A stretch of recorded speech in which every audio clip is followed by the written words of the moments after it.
Mhatre madam आपणच का? एक अनोळखी व्यक्ती. हो, आपण कोण? म्हात्रेबाई, मी दीपाली मराठे. काल तुम्ही मला बोलावलं होतं विनिताच्या संदर्भात, दीपाली म्हणाली. दीपाली एक जवळपास 30तील महिला होती. तिच्यासोबत एक वयोवृद्ध जोडपं आलं होतं. त्यांच्या चेहऱ्यावर चिंता स्पष्ट दिसत होती. थोडे घाबरलेले होते. हा बसा. हे दोघे विनिताचे आईबाबा का? म्हात्रेबाई म्हणाल्या. होय मॅडम. दीपाली म्हणाली. मॅडम, आमच्या मुलीची काही खबर लागली का तुम्हाला? विनिताचे वडील. एक मिनिट काका, आमच्या साहेबांना बोलावते जरा. तुम्ही जरा बसून घ्या. जाधव साहेब, जरा खुर्ची द्या ना यांना. मी पाटील साहेबांना बोलावून येते, म्हात्रेबाई म्हणाल्या. जाधव खुर्ची आणून त्या वृद्ध दाम्पत्यांना बसायला देतो. वृद्ध दाम्पत्याचं शरीर काळजीपोटी थरथर कापत होतं. भीतीने त्यांना घाम फुटला होता. दीपाली त्यांना अधूनमधून धीर देत होती. एव्हाना पाटील सर म्हात्रेबाई सोबत आले. काका, पाणी घेतलं का तुम्ही? पाटील सर म्हणाले. आमच्या मुलीची काही खबर आहे? विनिताचे वडील हात जोडून विचारू लागले. आम्हाला एक मृत शरीर भेटलं आहे 7 दिवसापूर्वी. त्याची ओळख पटवण्यासाठी तुम्हाला आम्ही बोलावलं आहे. हे वाक्य ऐकताच विनिताच्या आईला भोवळ आली. दीपाली स्तब्ध झाली आणि विनिताच्या वडिलांच्या डोळ्यातून अश्रू वाहू लागले. म्हात्रेबाईंनी विनिताच्या आईला सांभाळले आणि पाणी आणून दिले. काका, अजून हे सिद्ध नाही झाले की हा मृतदेह विनिताचा आहे की नाही, पाटील सर म्हणाले. पाटील सर विनिताच्या वडिलांना धीर देत होते. आता आम्हाला काय करावं लागेल? दीपाली म्हणाली. मी माझा एक हवालदार देतो. त्याच्यासोबत तुम्ही रुग्णालयात जावा आणि मृतदेहाची ओळख पटते का बघा. बरं ठीक आहे. सावंत, ह्यांना घेऊन जावा रुग्णालयात आणि काय होतंय ते मला कळवा. पाटील सरांनी सावंतला आदेश दिला. सावंत विनिताच्या आई वडिलांना घेऊन रुग्णालयात गेला. पाटील सरांनी दीपालीला मुद्दाम चौकशीसाठी थांबवले आणि तिच्याशी विचारपूस करू लागले. विनिता तुमची कोण होती? पाटील सर म्हणाले. विनिता आणि मी कॉलेज मैत्रिणी होतो. आम्ही दोघी पुण्याच्या IT कंपनीत कामाला आहे. पुण्यात आम्ही तिघे रूम शेअरिंगमध्ये राहतो. तिसरी मैत्रीण कोण? ती पण आमच्यासोबत कॉलेजला होती, सुजाता. गायब होऊन 7-8 दिवस झाले आणि तुम्ही एवढ्या उशिरा का मिसिंग कंप्लेंट केली? सर, विनिताने कामानिमित्त मुंबईला जाणार असल्याचे सांगितले होते. मी तिला फोन लावण्याचा प्रयत्न केला पण ती फोन उचलत नव्हती. मला वाटलं कदाचित ती काही कामात असेल म्हणून मी लक्ष दिलं नाही. ती नेहमी कामानिमित्त बाहेर जात होती. हे सगळं आमच्यासाठी नॉर्मल होतं, पण 5-6 दिवस झाले तरी ती फोन उचलत नाही म्हणून माझी चिंता वाढली. मी लगेच तिच्या कंपनीत फोन लावला तर कळलं की ती मुंबईला गेलीच नाही म्हणून, आणि तिने कंपनीत काही माहितीही दिली नव्हती. असं समजल्यावर मी लगेच पुणे स्टेशनमध्ये कंप्लेंट केली, दीपाली म्हणाली. मला एक सांगा, सुवर्णा देशमुख नावाची कोणी मैत्रीण आहे का? पाटील सर म्हणाले.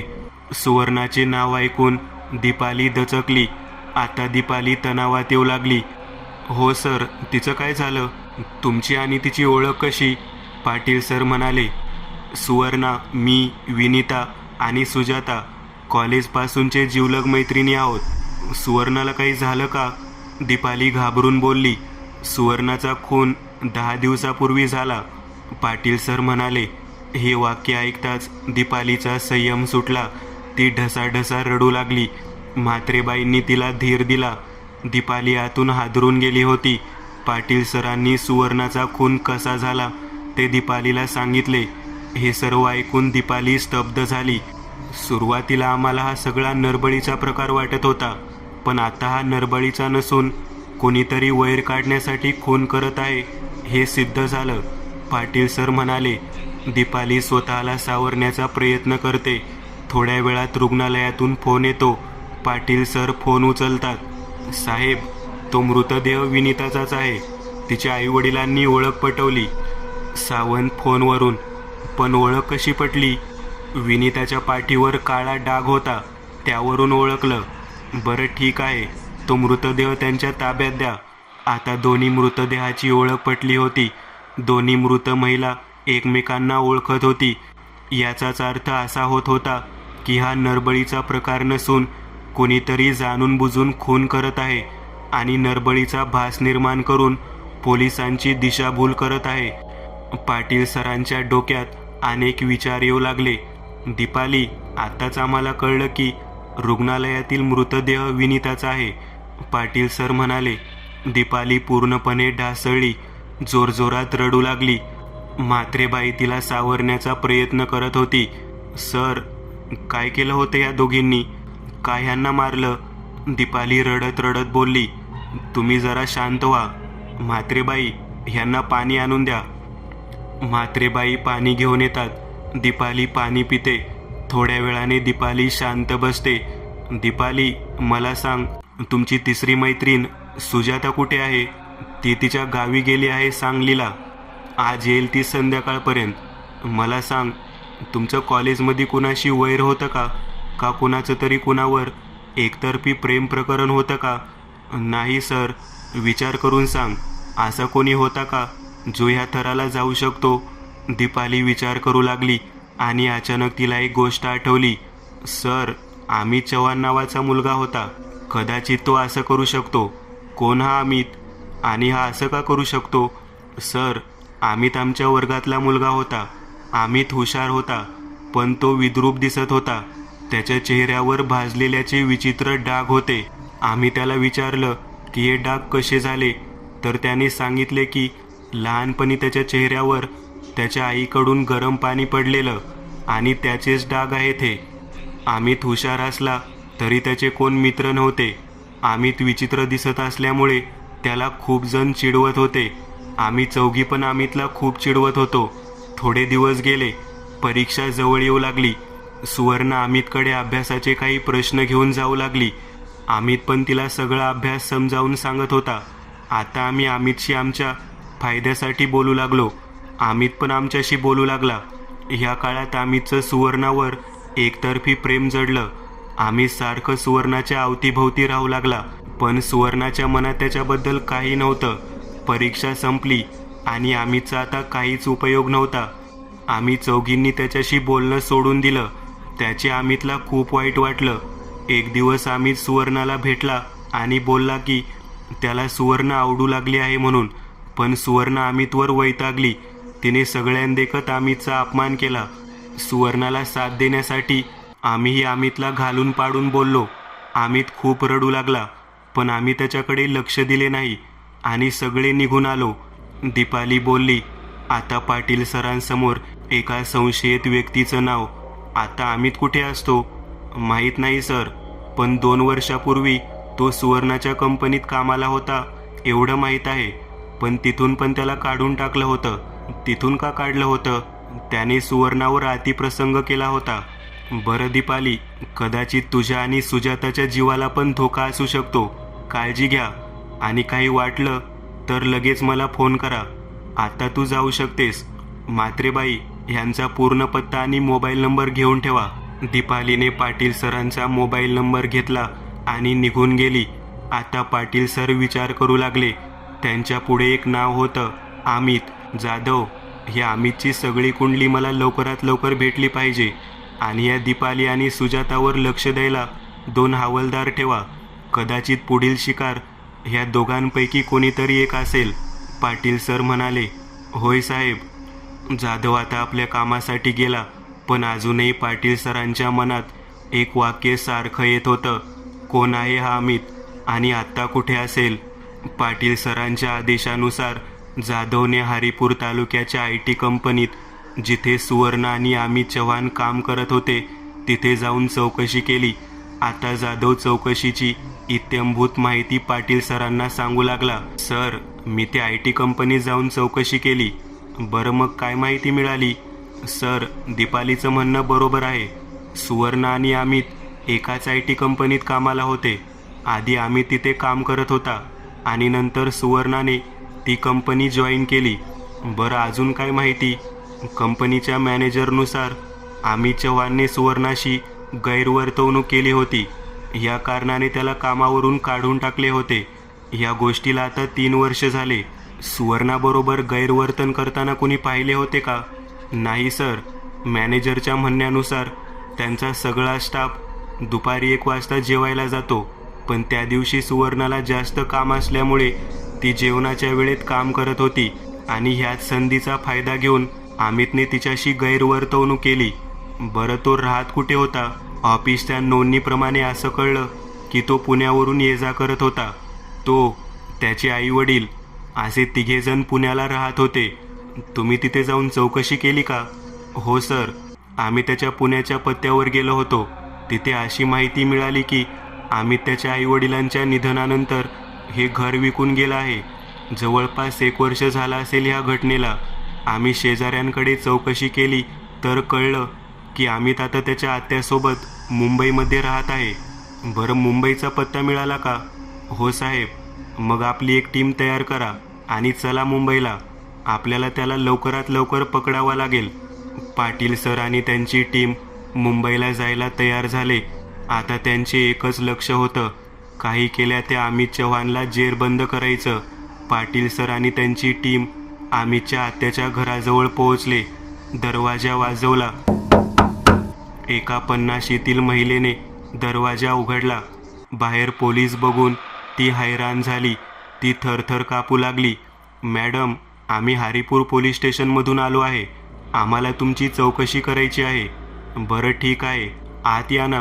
पाटील सरांना आणि त्यांच्या टीमला आत बोलावत अमितच्या आत घरात शिरताच पाटील सरांची नजर घरभर फिरू लागली. जणू त्यांची नजर अमित चव्हाणला शोधत होती. अमित चव्हाण इथेच राहतो का? पोलिसी आवाजात पाटील सर बोलले. राहत होता सर. अमितची आत्या म्हणजे 6 महिन्यापूर्वीच अमितचा खून झाला आहे. हाताश होऊन अमितची आत्या बोलली. हे शब्द ऐकताच पाटील सर हैराण झाले. ते ज्या संशयित आरोपीला पकडण्यासाठी आले होते त्याचाच खून झाला होता. ह्या केसची एकच आशा होती, ती देखील पाटील सरांना धूसर वाटू लागली. पाटील सरांचा तपास परत शून्यावर येऊन पोहोचला. सॉरी मॅडम, पण हे कसं झालं? 1 वर्षापूर्वी अमित आमच्याकडे आला होता. तो इथे आला होता. तो नेहमी कुठल्या तरी कारणाने नैराश्यात असायचा. मी त्याला नैराश्यातून काढायला खूप प्रयत्न केले, पण काही उपयोग झाला नाही. 6 महिने व्यवस्थित गेले आणि एक दिवस अमित अचानक गायब झाला. आम्ही त्याच्या हरवण्याची तक्रार मुंबई पोलीस स्टेशनमध्ये केली. जवळपास 1 महिना उलटून गेला, पण अमितची काहीच खबर मिळाली नाही. पण एक दिवस अचानक मुंबई पोलीस स्टेशनमधून फोन आला की त्यांना एक मृतदेह सापडला आहे आणि त्यांनी शहानिशा करायला मला बोलावलं. मी तिथे गेले.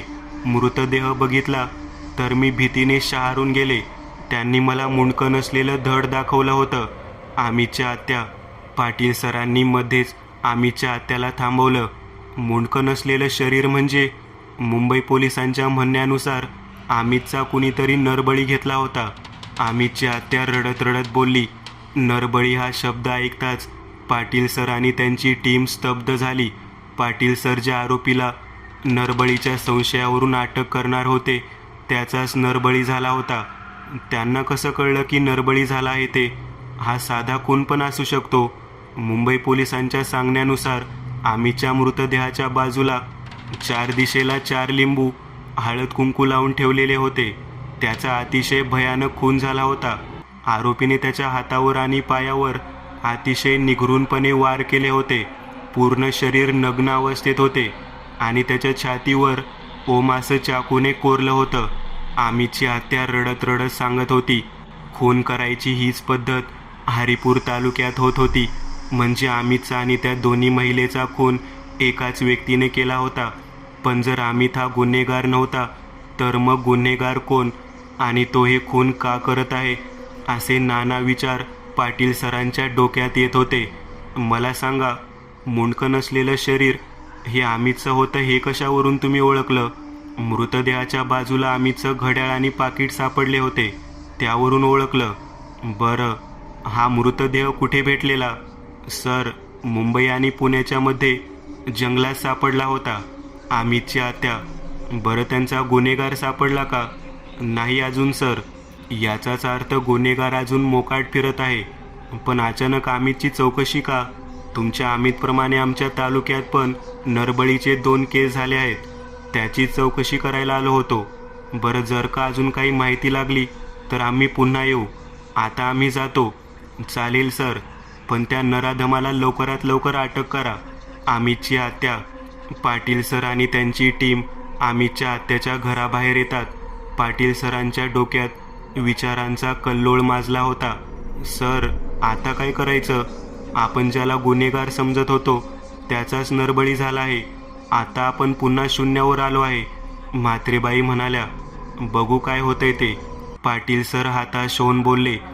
एक काम करा जाधव, तुम्ही मुंबई पोलिसांकडून अमितच्या केसची पूर्ण माहिती घेऊन या. जाधवने अमितच्या केसची पूर्ण माहिती मिळवली. पाटील सर आणि त्यांची टीम परत हरिपूरला परत निघाले. पाटील सर अजूनही विचारात गुंग होते.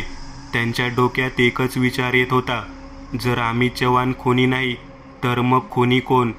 पाटील सर आणि त्यांची टीम पोलीस स्टेशनमध्ये दाखल झाले. पाटील सर विचार करत एरझाऱ्या मारत होते. पोलीस स्टेशनमध्ये भयान शांतता पसरली होती. कुणाचंही बोलण्याचं धाडस होत नव्हतं. प्रत्येकाच्या चेहऱ्यावर प्रश्नचिन्ह निर्माण झाले होते. ही भयान शांतता जाधवने तोडली. साहेब, आता कसा तपास चालू करायचा? तोच विचार करतोय मी. अमितचा खून पण त्याच पद्धतीने झाला.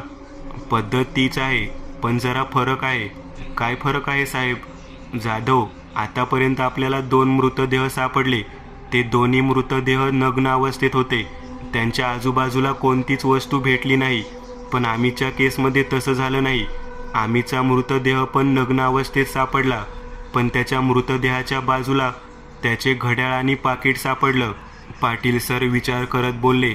याचा अर्थ असा होतो की गुन्हेगाराला दाखवायचं होतं की त्याने कुणाचा खून केलाय तो. बरोबर सावंत, त्याला दाखवायचं होतं की त्याने अमितचाच खून केलाय म्हणून. पण गुन्हेगाराने असं का केलं असेल? म्हात्रेबाई, तेच आपल्याला शोधून काढायचं आहे. पण ते कसं काय शोधणार? जाधव, ते जंगल सांगेल आपल्याला गुन्हेगार कोण आहे ते. पाटील सर विचार करत बोलले. जंगलाचं नाव घेताच सर्व टीम मेंबर एकमेकांच्या चेहऱ्याकडे बघू लागले. पाटील सरांच्या डोक्यात काय विचार चाललाय ह्याचा अंदाज कुणालाच लागत नव्हता. जंगल कसं सांगू शकेल साहेब? प्रश्नार्थक भावनेने म्हात्रेबाई बोलल्या. आपल्याला ह्या केसचे पुरावे हे त्या जंगलातच सापडतील. त्या जंगलातच अमितचा खून झाला होता. जाधव, आपली एक टीम बनवा आणि पाठवा त्या जंगलामध्ये. त्यांना सांगा अख्खं जंगल पिंजून काढा. काही झालं तरी ते जंगलच पुरावा देऊ शकतो. हो सर, मी टीम तयार करतो आणि जातो जंगलात. जाधव, जंगल घनदाट आहे. गुन्हेगार दिसतो तसा साधा नाही. तो खूप शातीर आहे. काळजी घ्या. तो तुमच्यावर पण हल्ला करू शकतो. बरं सर, घेतो काळजी. पाटील सरांच्या सांगण्यावरून एक 3 जणांची टीम बनवण्यात आली आणि जंगलात तपासणीसाठी रवाना झाली. ह्या टीममध्ये जाधव आणि 2 हवालदार होते. 2 दिवस झाले टीम जंगलात रवाना होऊन. केसची सोडा, पण टीमची माहिती देखील लागत नव्हती. एव्हाना पाटील सर चिंतेत आले. त्यांना काहीतरी भयंकर घडल्याचा अंदाज येऊ लागला. म्हात्रेबाई, जाधव आणि त्यांच्या टीमचा काही पत्ता लागला का? नाही सर, ते तिथे पोहोचल्यावर त्यांनी फोन केलेला, पण त्यानंतर त्यांच्याबद्दल काहीच माहिती नाही. म्हात्रेबाई हाताश होऊन बोलल्या. आता मात्र पाटील सरांची चिंता वाढू लागली. सावंत, आपल्याला वेळ दडवून चालणार नाही. लवकरात लवकर आपल्याला त्यांना शोधलं पाहिजे. पाटील सर चिंतेने बोलले. पाटील सरांच्या चेहऱ्यावर एक वेगळीच भीती दिसत होती. सर, आपण जाऊया का तिथे? मला पण तेच वाटते. काहीतरी बरे वाईट होण्याआधी आपण तिथे पोहोचले पाहिजे. चला लवकर तयारी करा. आपण लवकरात लवकर निघू. पाटील सर आणि सावंत यांनी एक टीम बनवली आणि ते जंगलात निघायच्या तयारीत लागले. तेवढ्यात फोनची रिंग वाजते. म्हात्रेबाई फोन उचलतात. Haripur police station. बोला, काय काम आहे? मॅडम, सुजाताचं अपहरण झालं. समोरील व्यक्ती रडत बोलत होती. हे बघा, घाबरू नका. आपण कोण बोलताय? मी दीपाली बोलते.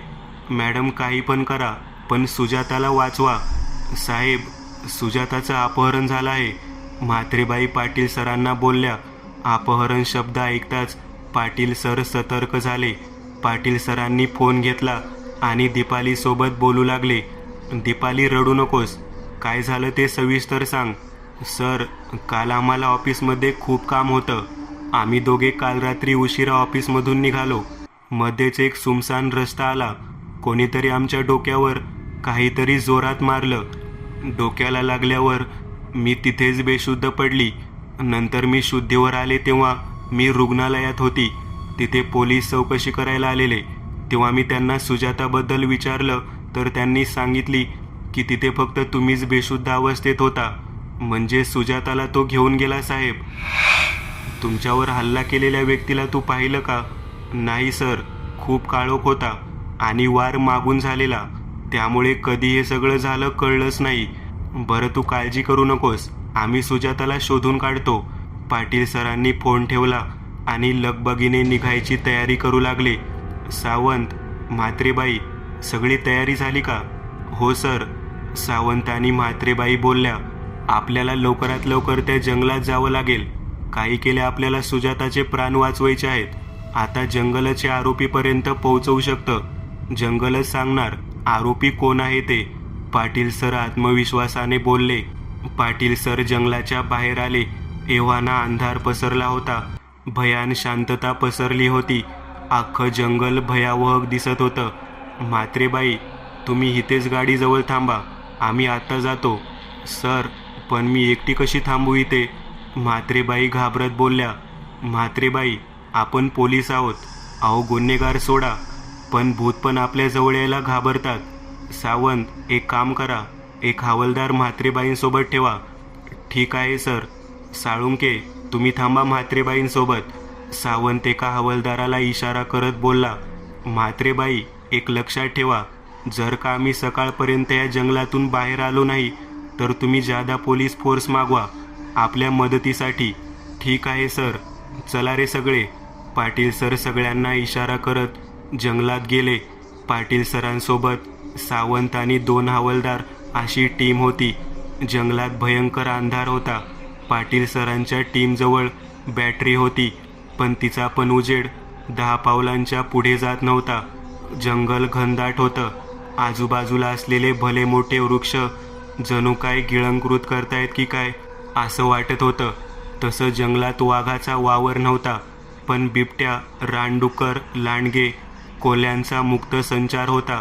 मध्येच कोल्ह्यांच्या ओरडण्याचा आवाज येत होता. त्यांचा आवाज एवढा भयानक होता की भीती सरळ काळजात जात होती. त्यांच्या आवाजाने हृदयाची धडधड अजून वाढत होती. अचानक सावंत ओरडला. साहेब, काहीतरी पायांवरून गेलं माझ्या. सावंत, अरे एवढा का घाबरतो? गेला असेल एखादा साप, त्यात काय एवढं ओरडायला? पाटील सर दम देत बोलले. चुकलं साहेब. सावंत मान खाली घालून बोलला आणि चालू लागला. साहेब, पण तपास करायला रात्रीचंच येणं गरजेचं होतं का? सावंत भीतीपोटी बोलला. सावंत, रात्र झाल्यावर जंगल बोलकं होतं. साहेब, माझी म्हातारी बोलते, रात्रीचं जंगलात जायचं नसतं, भूत असतात जंगलात. सावंत आजूबाजूला बघत घाबरत घाबरत बोलला. माझी पण म्हातारी म्हणत होती रात्री जंगलात हाडळ असते म्हणून. पाटील सर मनातल्या मनात हसत सावंतची फिरकी घेऊ लागले. साहेब, आपल्या दोघांची म्हातारी बरोबर सांगत होती. आपण उद्या सकाळी येऊया का? सावंत घाबरत पाटील सरांकडे विनवणी करू लागला. हे बघ सावंत, तसं पण तुझं लग्न झालं नाही. एक काम करू, जर चांगली हाडळ भेटली की लग्न लावून टाकू तुझं. पाटील सर मिश्किलपणे बोलले. पाटील सरांच्या फिरकीने एकच हाशा पिटला. थोडा वेळ तरी काही होईना, पण भयानक वातावरण चांगलं झालं होतं. एक गप्प बसा रे. सावंत, चला लवकर, आज आपल्याला अख्खं जंगल शोधायचं आहे. पाटील सर टीम मेंबर्सना दम देत चालू लागले. एव्हाना चालून 2-3 तास झाले होते, पण काहीच सुगावा लागत नव्हता. आपल्या हाताला काही लागले नाही म्हणून पाटील सर हताश होते. जसजशी रात्र वाढत होती तसतसे जंगल अजून भयावह होत चाललेलं. सर्व टीम मेंबर्सची चालून चालून दमछाक झाली होती. पाटील सर विश्रांती करण्यासाठी झाडाखाली बसले. अजून किती वेळ शोधायचं आपण? जोपर्यंत जाधव आणि त्यांची टीम भेटत नाही तोपर्यंत, पाटील सर म्हणाले. पाटील सर पाणी पिऊ लागले. अचानक त्यांची नजर लांब असलेल्या प्रकाशावर गेली. पाटील सर ताडकन उठून उभे राहिले. सावंत, ते बघा, तुम्हाला प्रकाश दिसतोय का? पाटील सर आगीच्या प्रकाशाकडे बोट दाखवत बोलले. होय साहेब. पाटील सरांच्या अंगात जणू 10 हत्तीचं बळ संचारलं. त्यांचा चालून आलेला थकवा क्षणात नाहीसा झाला. आपल्याला गुन्हेगार सापडला सावंत, चला लवकर. पाटील सर सगळ्यांना आदेश देत जोमाने प्रकाशाच्या दिशेने जाऊ लागले. हळूहळू सर्व टीम त्या उजेडाजवळ जात होती. जवळ आल्यानंतर तिथे त्यांना एक झोपडी दिसली. पाटील सरांनी सर्वांना सावध राहण्याचा इशारा केला. अचानक एक हवालदार जोरात किंचाळला. साहेब, माझा पाय. जगताप हवालदार पाय पकडत ओरडला. पाटील सरांनी त्याच्या पायाकडे लक्ष दिले. त्याचा पाय प्राणी पकडण्याच्या सापळ्यात अडकला होता. पूर्ण पाय रक्ताने माखला होता. जगतापच्या ओरडण्याने झोपडीतून एक मनुष्य बाहेर आला. पाटील सरांनी सगळ्यांना लपण्याचा इशारा दिला. सगळे झाडाझुडपात लपून गेले. बाहेर आलेला मनुष्य आजूबाजूचा कानोसा घेतला आणि झोपडीचे दार परत बंद झाले. आता पाटील सरांनी बाकीचे मेंबर्स सापळा खोलण्याचा शर्थीचे प्रयत्न करत होते.